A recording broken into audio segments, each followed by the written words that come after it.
বিয়ে বাধ্য করেছে, বিবাহিত জীবনকে হারাম করেছে।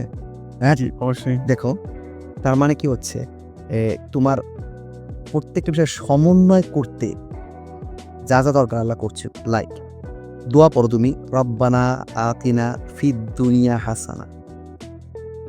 দুনিয়ার হাসানার কথা আগে বলছে, ওয়াফিল আখিরাতে হাসানা, আখিরাতের হাসানার কথা পরে বলছে, ওয়াকিনা আযাবান নার। ব্যাপারটা বুঝো। তবে কি দুনিয়া যদি তোমার সুন্দর না হয়, আখিরাত সুন্দর হবে না। নিশ্চিত দুনিয়া হচ্ছে শস্য ক্ষেত। দেখলে তো তুই বুঝা কি পরিমাণ তোমার শস্য আহরণ করতে পারছো। আচরণ করতে পারছি। জি। আর এই পুরো ব্যাপারটা সবচেয়ে ভাইটাল জায়গা হচ্ছে ফাইন্যান্স। আমি খুব বেশি অবাক হয়েছি আমার গার্ডিয়ানদের কাছ থেকে কথা শুনতে গিয়ে, যে ইসলাম তোমাকে গরিব হতে বলছে।